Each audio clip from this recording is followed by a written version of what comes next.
Hello guys, तो budget 2021 आ चुका है और इसमें बहुत सारे सेक्टर्स हैं। तो मैंने जो है ये वीडियोस बनाई हैं, सीरीज़ ऑफ वीडियोस बनाए हैं। एक्चुअली इसमें 3 वीडियोस हैं जिसमें हमने कवर करी है सारी चीज़ें, सारी हाइलाइट्स। तो इस पर्टिकुलर वीडियो में मैं कवर करने वाली हूँ capital and infrastructure, physical and finance.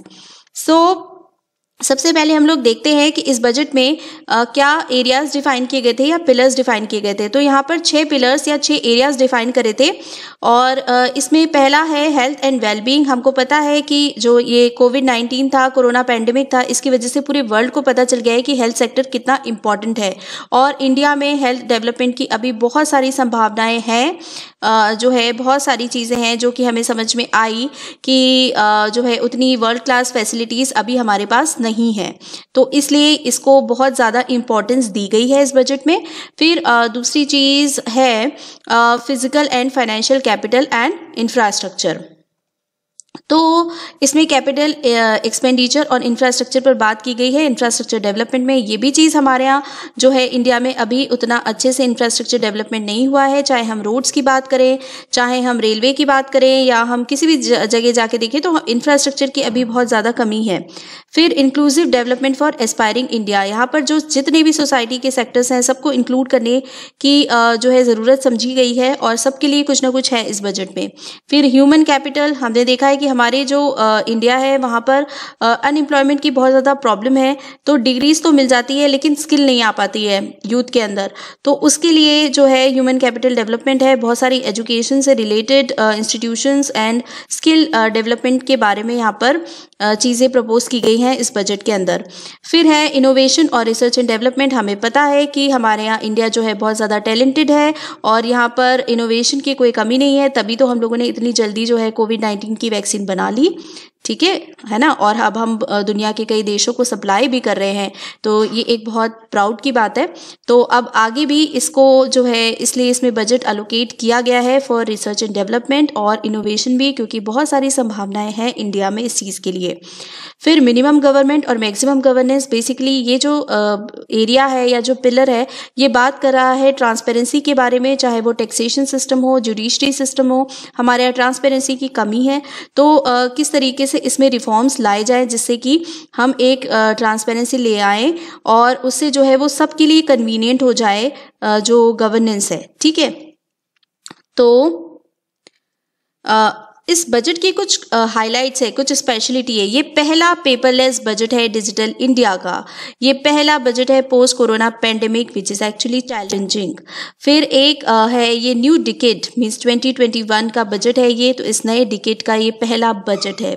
और ये हमारी जो फाइनेंस मिनिस्टर है निर्मला सीतारमण, उनका एक्चुअली ये तीसरा बजट है। और फिर ये बजट जो है ये हमारी इकोनॉमी को रीसेट करने में बहुत मदद करने वाला है। ये एक तरीके से हमारी इकोनॉमी का रीसेट बटन है।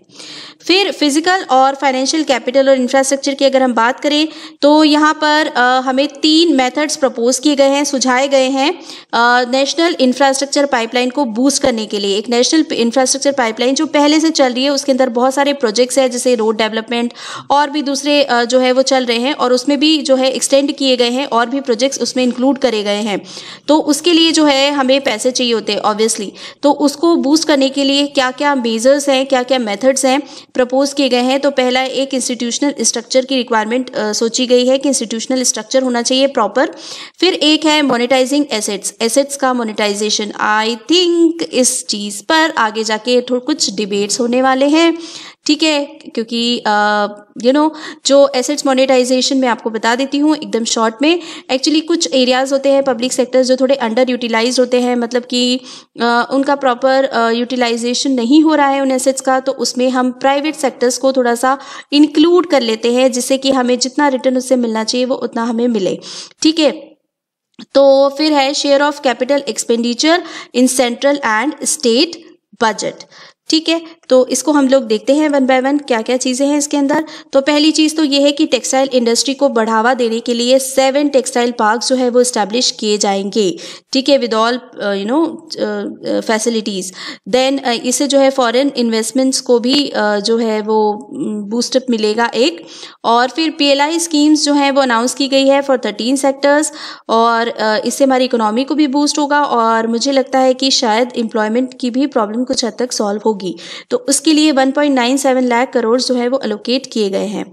तो इस पर्टिकुलर बजट में कुछ भी अन्य एम्प्लॉयमेंट के लिए कुछ अलग से सच नहीं किया गया है, लेकिन फिर भी इतनी सारी चीज़ें और इतना डेवलपमेंट, इंफ्रास्ट्रक्चर डेवलपमेंट और ये सारी चीज़ें जो है जैसे skill India and all these things, इन सब की वजह से एम्प्लॉयमेंट के बहुत सारी अपॉर्चुनिटीज़ क्रिएट होंगी, ज़रूर क्रिएट होंगी यूथ्स के लिए।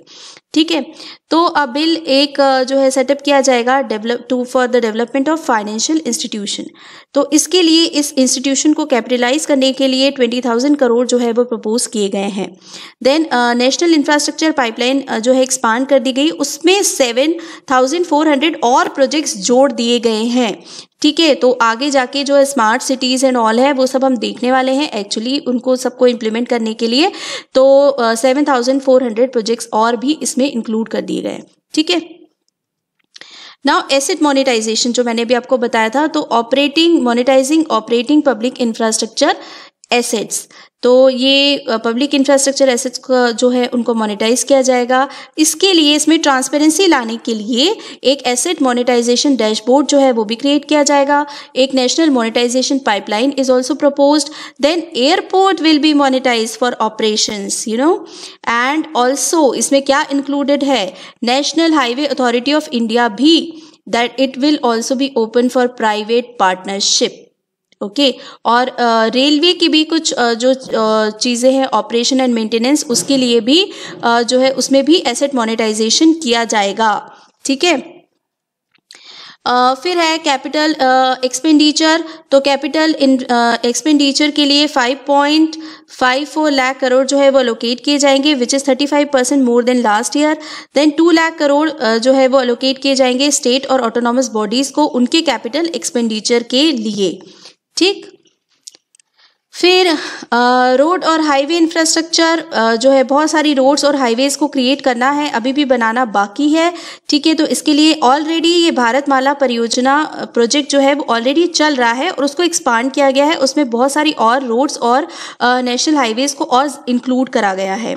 तो किस किस को इंक्लूड करा है, तो एक है स्टेट ऑफ तमिलनाडु के लिए एक ऑफर है, बोनांजा है जो है वो है 3,500 kilometre of national highway works in the state of Tamil Nadu, और ये इसकी कॉस्ट है 1.03 लाख करोड़, ये इसके लिए दिए गए हैं। और 1100 किलोमीटर जो नेशनल हाईवे वर्क्स है स्टेट ऑफ केरला, उसके लिए भी दिए गए हैं 65,000 करोड़। तो जो केरला है उसमें भी नेशनल हाईवेज बनेंगे।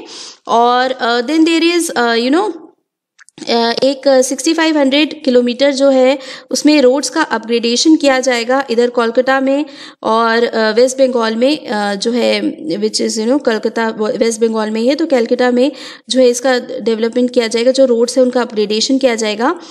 इसकी कॉस्ट है 25,000 करोड़।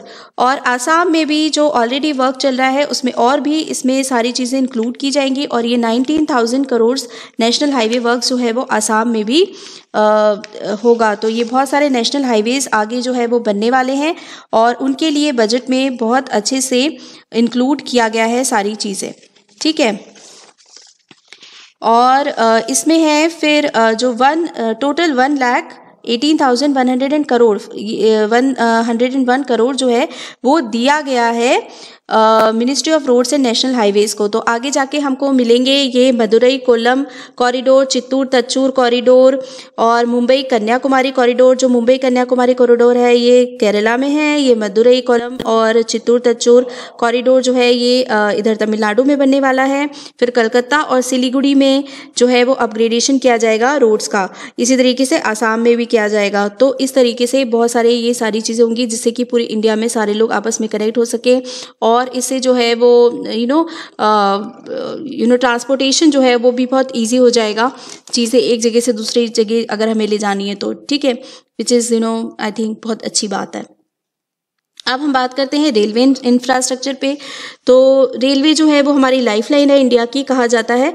तो फ्यूचर रेडी रेलवे सिस्टम बनाया जाएगा 2030। मतलब बहुत अलग अलग चीज़ें, इनोवेशन हमें देखने को मिलेगा रेलवे सिस्टम में भी। जो भी चीज़ें अभी बहुत पुरानी चली आ रही थी, तो उन सब चीज़ों में वर्ल्ड क्लास फैसिलिटीज़ इंक्लूड करी जाएंगी।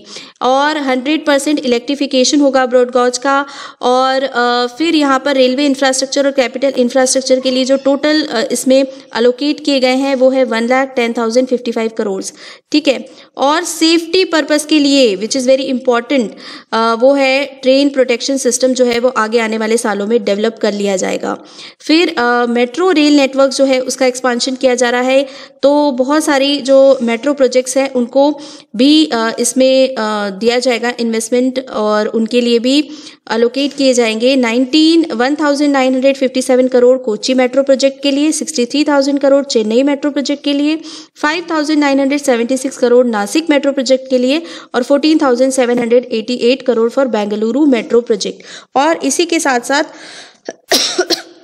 साथ 18,000 करोड़ जो है वो बस ट्रांसपोर्ट के लिए भी दिए जाएंगे। तो बेसिकली इसके पीछे एक और मोटिव है कि जो हमारा पब्लिक ट्रांसपोर्ट सिस्टम है वो बहुत अच्छे से डेवलप हो जाए।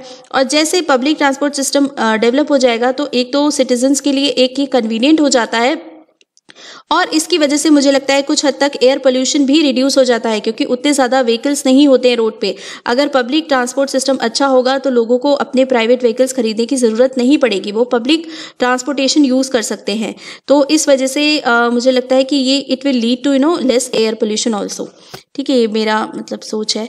फिर यहाँ पर है पावर इंफ्रास्ट्रक्चर। तो यहाँ पर जो है इसमें भी पावर सेक्टर के लिए 3.05 लाख करोड़ जो है वो दिए गए हैं पावर सेक्टर को। और एक बहुत इसके बारे में बात करी थी हमारे प्रधानमंत्री जी ने भी, और वो है कॉम्प्रिहेंसिव नेशनल हाइड्रोजन मिशन। तो इसको भी ये हमारी प्रायोरिटी पर इन्होंने रखा है हमारी फाइनेंस मिनिस्टर ने, और ये भी अब इंडिया की प्रायोरिटी होगी, जिससे कि एक ये हमारा अल्टरनेटिव एनर्जी रिसोर्स की तरह काम करेगा, एक रिन्यूएबल सोर्स की तरह। और इसी तरीके से सोलर एनर्जी को डेवलप करने के लिए भी और सोलर प्लांट्स लगाने के लिए भी बहुत सारी जो ये बजट में अलोकेट किए गए हैं, जिससे कि हम लोगों के पास अल्टरनेटिव्स हों। और अगेन मुझे लगता है कि अगेन जो है ये इन्वायरमेंट के लिए बहुत अच्छी चीज़ है। फिर एक फ्रेमवर्क डेवलप किया जाएगा जिससे कि कस्टमर्स के पास एक अल्टरनेटिव होगा पावर सप्लाई के लिए। तो जिसमें मतलब कि कस्टमर्स कैन चूज़ कि उनको किससे पावर अपना सप्लाई लेना है। ठीक है, तो ये एक फ्रेमवर्क इसके लिए भी डेवलप किया जाएगा। ठीक है। फिर जो शिपिंग और वाटरवेज की अगर हम बात करें, तो शिपिंग और वाटरवेज के केस में प्राइवेट मैनेजर्स जो है पोर्ट मैनेजमेंट के लिए जो है उनको बोला गया है कि there will be private management for port management. और उज्ज्वला स्कीम जो पहले से चली आ रही थी, अब उसको अभी भी एक्सटेंड किया जाएगा, उसको बंद नहीं किया गया है अभी, उसको अभी एक्सटेंड किया गया है टू रीच 1 करोड़ फैमिलीज मोर फिर सिटी गैस डिस्ट्रीब्यूशन जो है वो 100 मोर सिटीज तक इसको पहुंचाने का लक्ष्य रखा गया है। और गैस पाइपलाइन प्रोजेक्ट जो है वो इस्टेब्लिश किया जाएगा, वो लॉन्च किया जाएगा फॉर जम्मू एंड कश्मीर। उसके बाद एयर इंडिया प्राइवेटाइजेशन की भी बात हो रही है, पवन हंस प्राइवेटाइजेशन की भी बात हो रही है, जो पहले भी हो रही थी वो अभी भी है कि अभी मतलब ये हो सकता है आगे आने वाले साल में, बाय 2021 to 22 ये प्राइवेटाइजेशन हो सकता है। फिर LIC को ओपन कर दिया गया है पब्लिक इन्वेस्टमेंट के लिए, और हम अभी जो है आने वाला है IPO LIC, तो उसका मुझे लगता है जो लोग हैं वो बहुत बेसब्री से इंतजार करेंगे। फिर 49 to 74% इंक्रीज हो गया है FDI लिमिट इन इंश्योरेंस। ठीक है। फिर 20,000 करोड़ जो है वो रिकैपिटलाइजेशन ऑफ PSU बैंक्स, जो भी बैंक्स हैं उनको भी जो है प्रॉपरली उनका सारा चीज़ें हो जाएं, उसके लिए भी जो है रिकैपिटलाइजेशन किया गया है। ठीक है। अभी हम लोगों ने देखा था बहुत मर्जर भी हुए हैं आपस में। ठीक